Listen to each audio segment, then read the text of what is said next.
inviting me.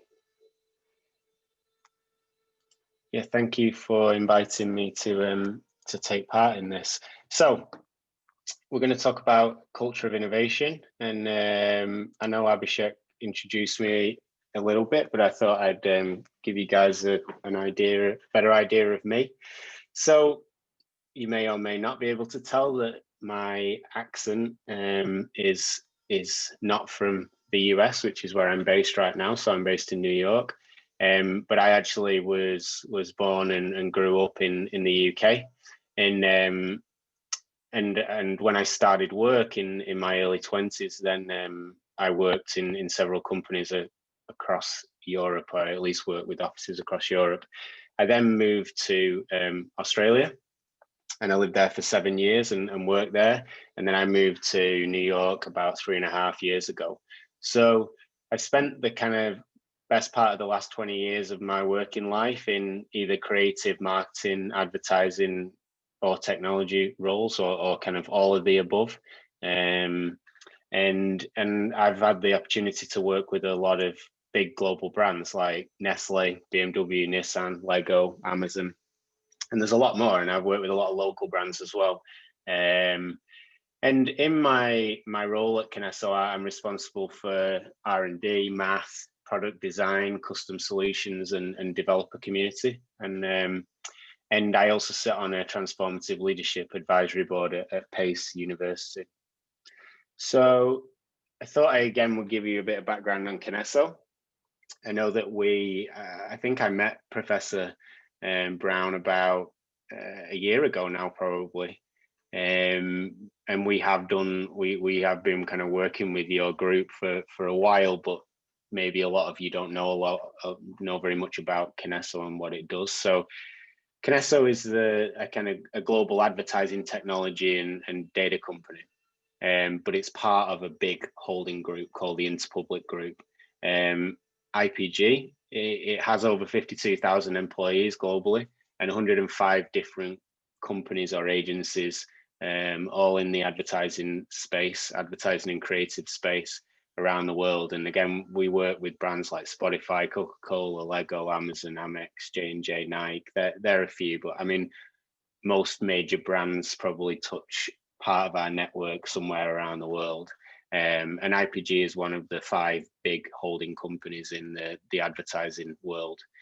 And at Kinesso, we look after something around about 25 different products. And they cover anything from planning advertising to executing advertising to leveraging audiences that are used to target advertising, and then obviously reporting on the performance of that as well. So hopefully that gives you a bit of idea about what Kinesso actually does. What I kind of wanted to start off with, as we'll build into culture of innovation, is kind of what the anatomy of innovation is. And I've spent a lot of time through my years reading books about innovation, reading books about companies that were innovative, and you know, innovation is a word that's bandied around a lot, but it's quite often used erroneously. It's quite often used. I suppose it tends to overinflate things, and I think it's always important in any discussion about innovation to kind of ground yourself in what innovation really means. And there's lots of different definitions of it, right? But the definition I like to go with is pretty simple. It's the carrying out of new combinations. And the reason I like this definition is that it's an inclusive definition. So, you know, by the very nature of what most of you guys do that are listening to me now, you know, it is innovative. I mean, you work in tech space, you work in nascent tech space, so it is relatively innovative. But innovation is not just the kind of sole territory of technology, and anybody can be innovative because anybody can put together a new combination of things and use them to make something better. And it's always important to bear that in mind. Why are companies innovative? Well, or why do they put so much focus on innovation? Well, companies that win are innovative. There is, there is long lists of companies, Fortune 500 being one of them, that is basically a repository of businesses that have demonstrated innovation at some point or other in their history. And it kind of boils down to two key things, which tend to be innovation keeps you relevant, and it also increases your relevance to your customer base. And secondly, it keeps you competitive, or makes you more competitive. And they're obviously key factors in being a successful or a winning business. Now, as I said, I've done a lot of study on innovation, and the innovation tends to be classified into two key areas. And if you want to do any further reading on this, I would recommend a gentleman called Clayton Christensen, who was actually the person who came up with these concepts, or at least kind of studied them and did research into them.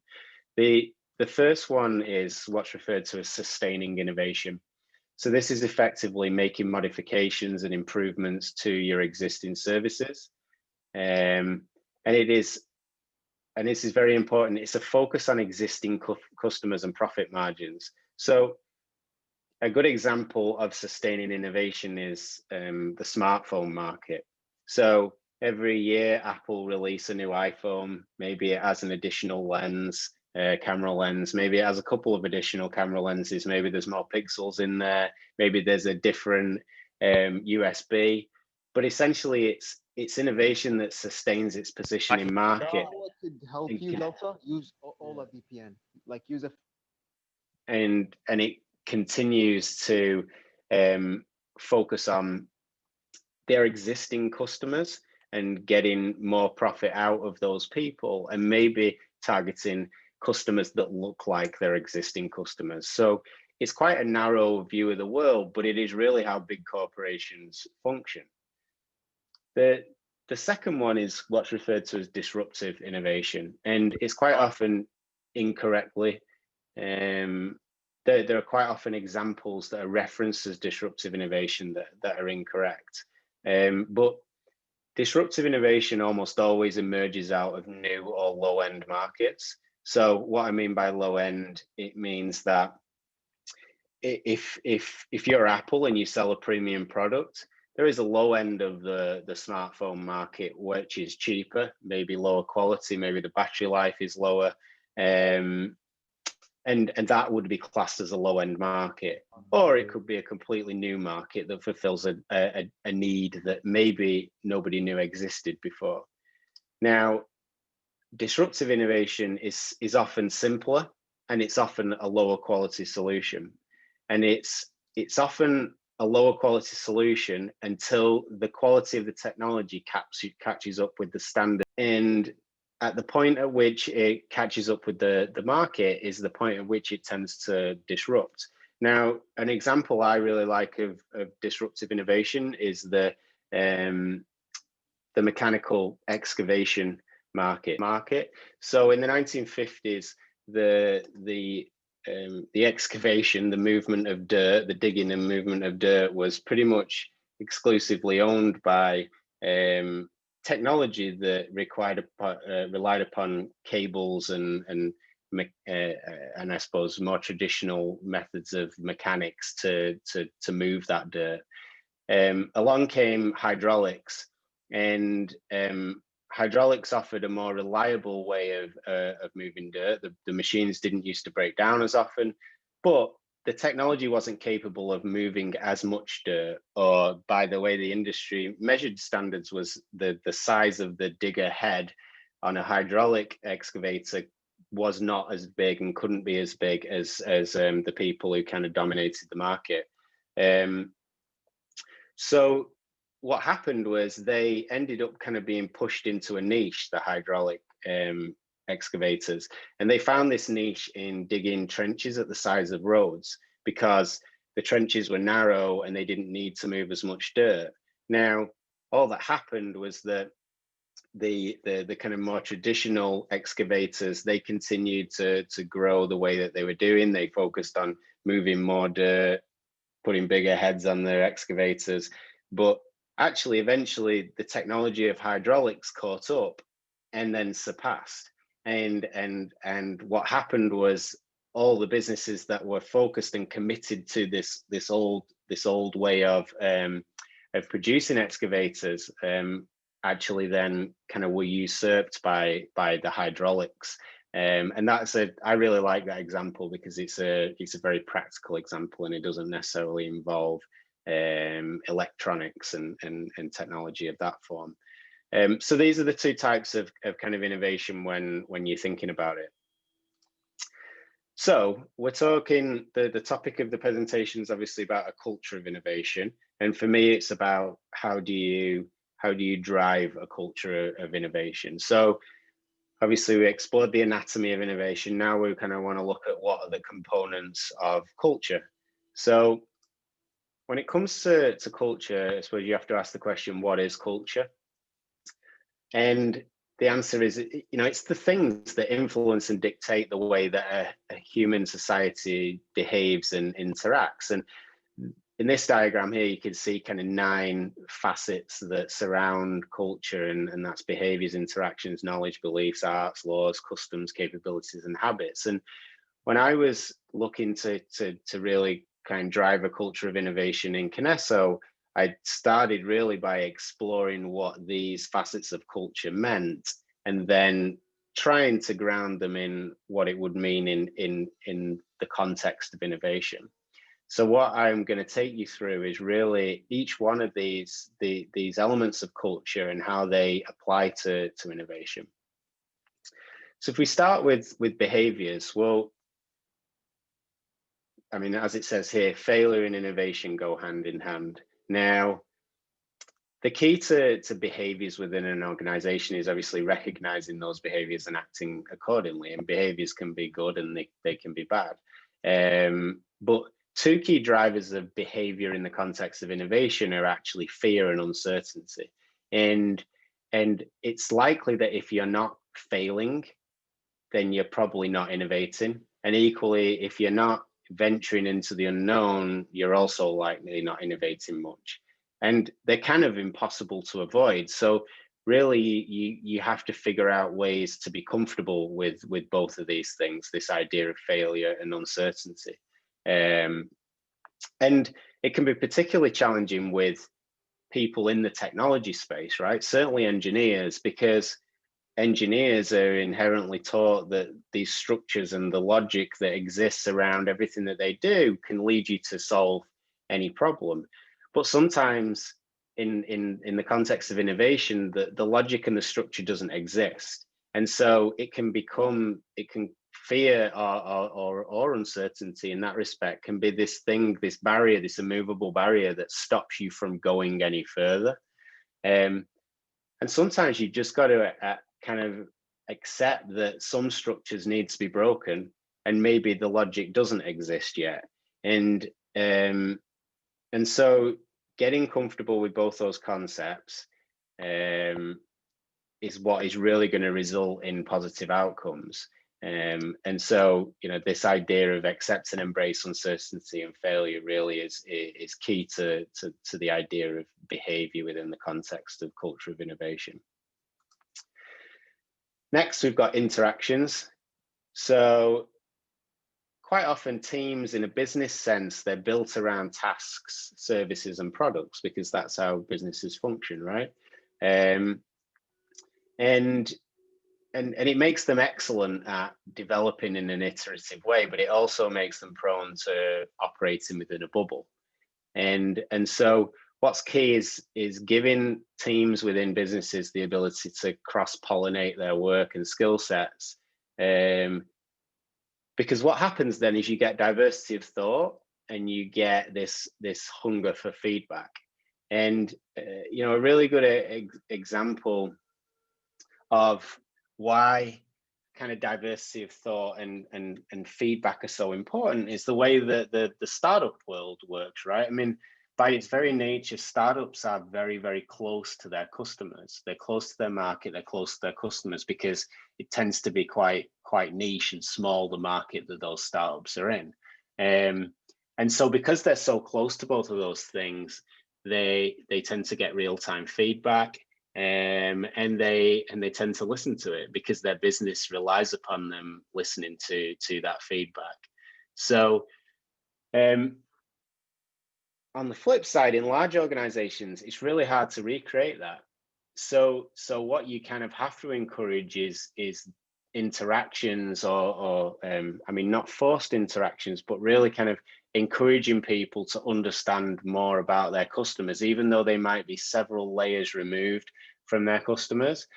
It's really a key task of anybody who really wants to innovate, that they need to go and understand their customers, but also understand the work that their colleagues are doing. So this idea of discussing, challenging, and sharing ideas is key. Next, we've got knowledge. So, I mean, I don't need to tell you guys about the power of knowledge. I mean, that's why you're all in education. But it's obviously crucial to innovation, and so sharing it really has to be a focus. Now, in business, in organizations, it's quite common to find knowledge that gets hoarded. So it's nobody's fault. Nobody's done it in and nobody sets out to cause problems this way. But it comes from this idea that when you build teams, you're inherently creating some sort of a defensive or proprietary mindset, and therefore quite often that the knowledge that sits within that team doesn't get shared, and one of the outputs might be that you get duplicative projects, because you get one team that's doing something and then another team finds that good idea and they decide to do it, but because they never share anything, they both go ahead, and that's obviously a waste of resource. So knowledge sharing is so important. Now, what I would say, and one of the reasons we have and we champion our relationship with you guys, is that it's also crucial to get fresh knowledge. And people certainly in the PhD space, or I suppose beyond even undergrad, I would say you're kind of in the business of creating new knowledge. And so it's really important for businesses to engage with educational institutions so that even though we maybe can't dedicate as much time to learning, that we are staying on as close to the edge as we possibly can in terms of what's new. That said, businesses should still be focusing on encouraging their staff to acquire new knowledge. It's often one of these things that's talked about by businesses, that they give people time to learn things, but quite often objectives in a business don't always align to really giving people that time to do it. So it's really important that you don't just vocally encourage people to acquire knowledge as a behavior, but actually you align objectives that allow people to spend time acquiring knowledge. And then finally, that knowledge it's fine having conversations, but certainly in the world we live in now, there's got to be technological mechanisms for sharing that kind of knowledge, things like file libraries, communication platforms, wikis, whatever those things are. They have to be in place really for true knowledge sharing to happen. So the key for me is the idea of learning from the past and creating knowledge for the future.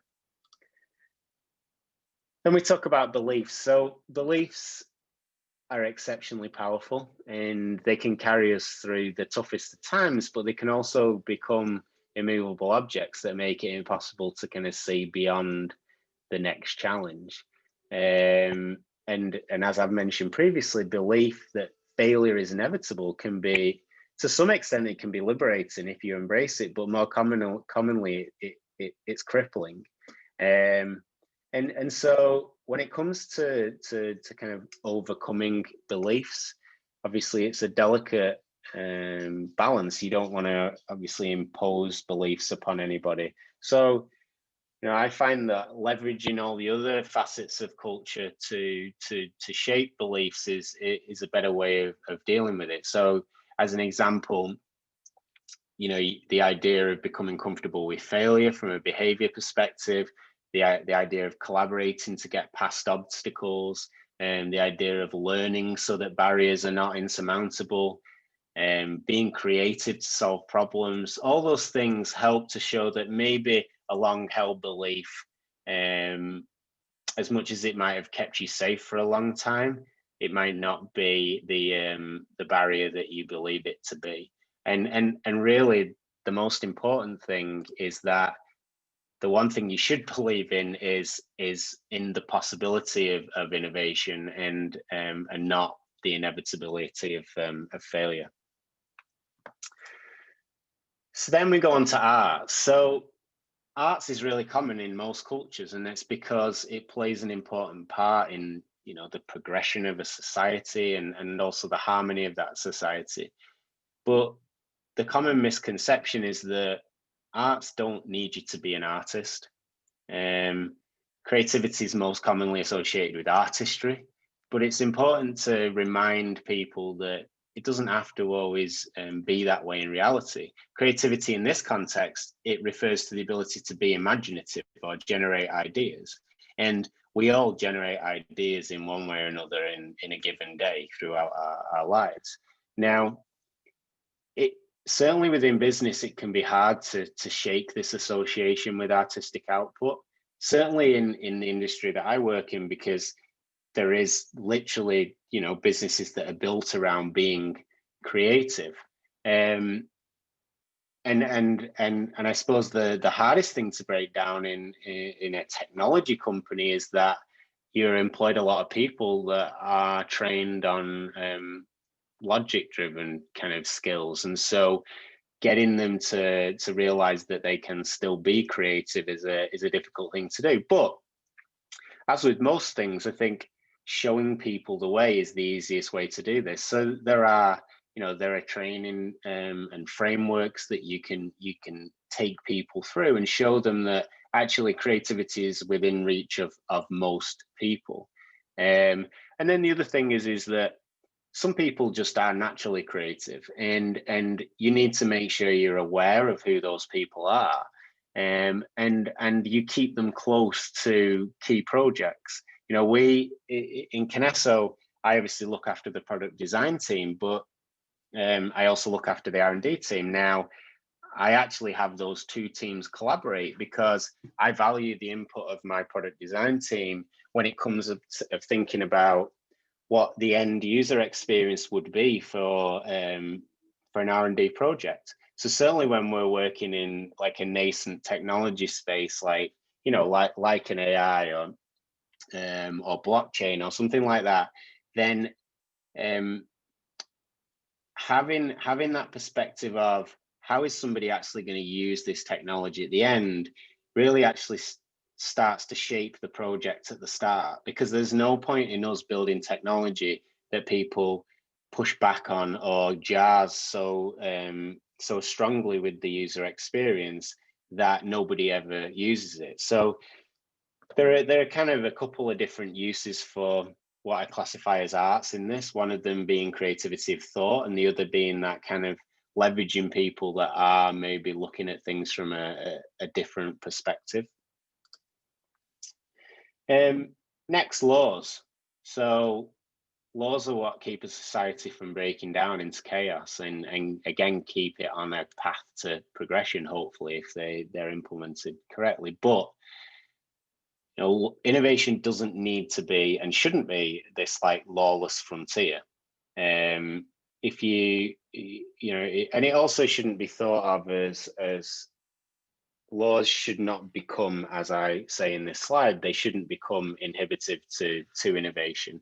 And if you take the startup world as an example, startups are constrained by the limits of their resource and the context of their either niche or small markets. But they don't actually use those limits as a way of discouraging innovation. Actually, those limits act to have the opposite effect. They focus it. They focus innovation, and really, that's what laws in this context should do. Is they should be clear goals and objectives.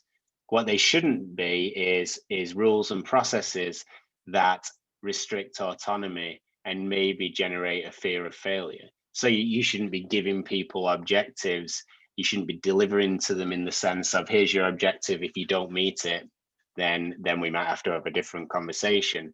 Objectives should be inclusive, and they should really, like I said, lead to a positive outcome and a positive process. So the idea is setting goals, clear goals, but don't limit with boundaries.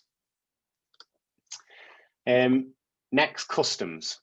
So customs are patterns of behavior that foster harmony within a group, and they should be really carefully considered when setting goals and objectives, like I described in the previous slide, because they can actually be the difference between the success or failure of a goal or an objective. So if a law acts in direct opposition to an established custom, it will actually make meeting that objective or goal impossible. So what you need to do is be able to identify customs that already exist or are emerging in a given group or an organization, and I suppose explore them to see if they're additive to a culture of innovation. Now, some of the customs that you might want to encourage for innovation purposes are things like seeking and giving feedback, sharing challenges, constant learning, disseminating knowledge, collaborating autonomously, having open communication, rewarding and recognizing people that are successful. But you know, every organization is different, and those customs will be different. And you know, within any culture, there will be customs that you don't really have control of, but the key is to identify them. So effectively, when designing any kind of innovation program, certainly that's focused on culture, those customs should be used to kind of measure the fit of a program. So essentially, does the program that you've built, does it fit with the customs that you have, or does it encourage new customs that don't exist but you know are going to be conducive to a positive, innovative culture? So this idea of creating an environment where customs actually support innovation. So capabilities. It doesn't take a genius to know that your ability to innovate would be vastly increased by the capabilities that you have at your disposal. Certainly in a research and development function, it's an absolute necessity to have talent that we class as ambidextrous or system thinkers. And these are people who are able and willing to move around multiple projects at a time, solve real problems, and see them through to completion. And they are also individuals that tend to have like a deep expertise in a scientific field, you know, and they're pretty rare. And one of the reasons they are rare is going right back to the first point that we talked about in culture, which is there's a lot of people, as I said before, that are really not comfortable with fear and uncertainty.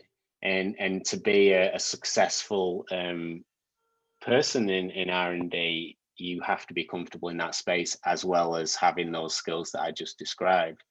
Now, those kind of unicorns that I was just talking about then, obviously you can't fill a company full of unicorns. So what you need to do is figure out a way to harness the collective power of the organization. And really that's done by developing a flexibility of thought and skill in the people who actually demonstrate those things and are comfortable with it. So what it doesn't mean is that teams should be constantly shaken up and put back together again, because you know you're trying to move the talented people around. But what it does mean is that leaders in a business should be able to identify those people who do exhibit the traits and position them to be key figures in an innovation society. And for those people who don't naturally demonstrate those kind of abilities, it's important, again, in the same way as creativity, that that programs provide them with an opportunity to learn and gently dip their toe in that water and realize that it's not impossible to do these things. Some of these things are just can be learned, and you can become more comfortable in it. But again, the other thing I would add is that one of the reasons we do engage with educational institutions is that, and certainly even startups or incubators, is that quite often, because you're working in spaces that are maybe not widely adopted, it's important to businesses to be able to identify the types of skill sets that don't already exist in their organization and what they may well require in the future. So that is a kind of, I suppose it's an important factor as to why those types of partnerships are important. And so it's this idea of curating key skills and then actually empowering their use, because again, there's no point hiring a bunch of people that are amazing and then not actually empowering them to do anything with their fantastic skills. And then finally, we've got habits. So as I'm sure a lot of you are aware, bad habits tend to manifest under stress and pressure. And a lot has been written about habits over the years, certainly how to break bad ones or form new ones. But in terms of in a business sense, I mean, it's really not the same. It's like trying to quit smoking. If you're trying to quit, the time that it tends to be toughest is when you're under stress and pressure. And so you're under stress and pressure a lot in a work environment, and so it's easy for all those habits to manifest. And those types of habits might be, you know, in a technology sense, it might be circumventing a security protocol. It might be, as I described before, it could be duplicating efforts.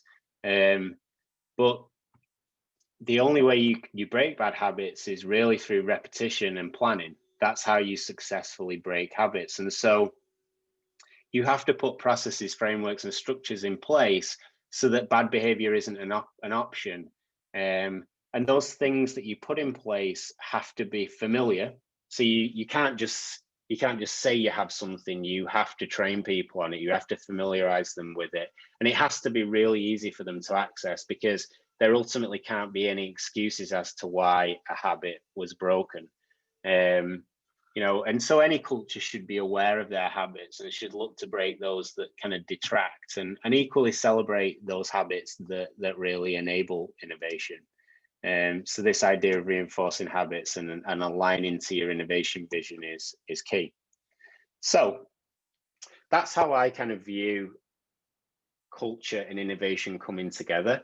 I wanted to give you a taste of like what I've specifically done within Kinesso and some of the programs that we've activated. So, and these are programs specifically designed to foster this culture of innovation. So the first one is our Engine Plus program. So this is our global annual competition for entrepreneurship and innovation. And we actually started that this year. We kind of proudly ran it through COVID. So we did everything virtually. We had 27 teams enter ideas at the start of the year from about 8 different locations, and actually from multiple companies. They were then whittled down to 5 successful entries by a group of judges from senior leadership. And then those same judges became mentors for the 5 teams over a 3-month period, and they helped them cultivate their idea. They gave them the opportunity to learn about some of the commercial aspects of an idea, some of the marketing aspects of an idea, and maybe some of the legal stuff. And it really culminated in a Shark Tank based event that happened a couple months ago now, where each of the teams presented to our global CEO, our global CFO, and another CEO from our business. And the winning team actually received funding to go ahead and build their project, as well as as prize money for it. And we also have given the runners up the opportunity to, they can still in their spare time proceed with their idea, and if they can take it to MVP by a certain date, then they will also receive a prize. Another aspect, another thing that we launched recently is our developer community. So obviously we have a suite of products that sit within an ecosystem, and what we really want to do is open those products up via their APIs, via a developer portal that will allow people to build on top of them. And it's not purely for the idea of external third parties to come and build on top of them. We want to encourage our own people to be able to build on top of our technology. So again, it's one of these things that really encourages innovation and certainly doesn't inhibit. Pilot teams. So this is something we built for our research and development function. So when we're working through an R&D projects, which can be complex, they can be 12 to 18 months long, they can be in territories that maybe our research and development teams are not familiar with.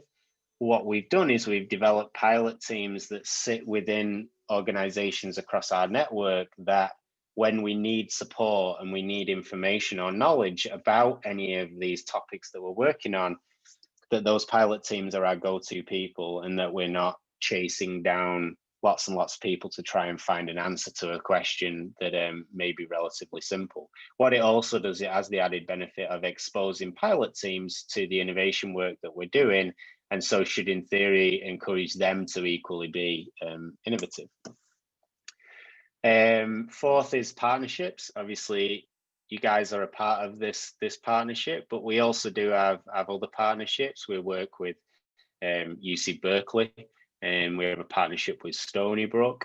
As I said, I sit on a board at Pace, and so we really are trying to foster these partnerships so that we can bring new knowledge into the business, and that we can come to you guys as experts in territory that maybe is really not mature in our industry and needs your input. Rapid prototyping. So this was an exercise that we developed last year that really gets our product teams to focus on user-centric development, but also in this kind of rapid way. So it really puts the focus, and just to take a step back, so when you work in products, it's very easy to fall into the trap of living your life to the next milestone on your roadmap, and quite often not being able to look up at the horizon and see what it is that you're aiming for. So giving product teams the ability to step away and think differently about their products, think about their users, and do it in an environment where it's a bit more open, it's a bit more creative, and the fact that you do it fast actually stops people having to dwell so much on the decisions that they make. And so it does encourage people to be a bit deeper in their thoughts in the future and the way they approach their job. And we also have councils and committees that help us address things like AI or blockchain or digital responsibility, because actually when something that's not as mature, as I said, comes into an industry, the understanding of it is very limited, and therefore it can have implications on so many different parts of a business. So for example, AI has implications for us from a legal perspective, and from a commercial perspective, from a product perspective. It has implications from a data perspective. So we form these councils and committees so that everybody gets to kind of give their opinion on it and also learn at the same time. And it also means that they're then taking their knowledge back to their departments that they work in, and hopefully sharing that as well.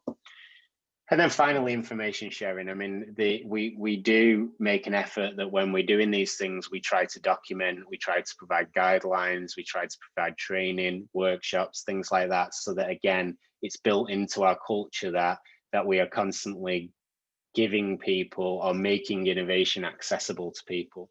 And then finally, to the point that I was saying before, we use that kind of cultural framework as a measure of these programs. So what you can see here is essentially each of these specific programs, they resonate across several of the facets of culture, but the ones that I've highlighted really are the key things that these programs help to drive. So Engine Plus really helps to drive some of our customs within our culture.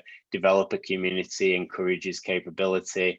Pilot teams are all about interactions. Partnerships are about knowledge. Rapid prototyping gets people to think differently and creatively. Councils and committees encourages good habits. And then information sharing is, again, a great custom to have within your business. So I'm right at the end. The things that I kind of wanted you to take away from this were anybody can be innovative and everybody should try to be.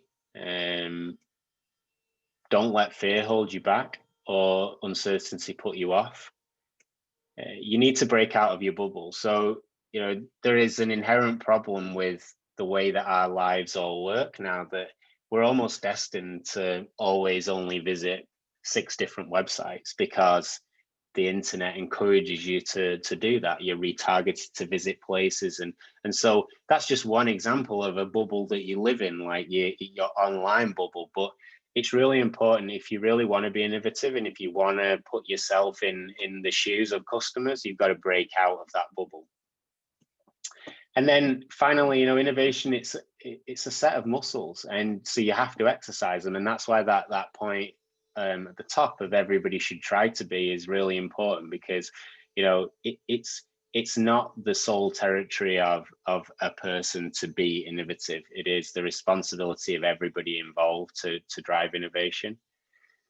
So this is one of my favorite references that I think always kind of keeps me true when I'm thinking about innovation, is that nobody wants a drill. They just want a hole in a wall. And that's really important, because it really, you should always force yourself into the question of, why does somebody really want this thing? Not why you think they want it, not why they think they want it. Sometimes you have to dig deeper and deeper and deeper to figure out what is the thing they actually need. And that, more often than not, will allow you to be more innovative. And then finally, I'm going to do a selfish plug. I've got a podcast where I do talk about innovation and things like that. So you guys should listen to it whenever you get a chance. And that's it. Great. That was great. Thanks, Graham, for the session.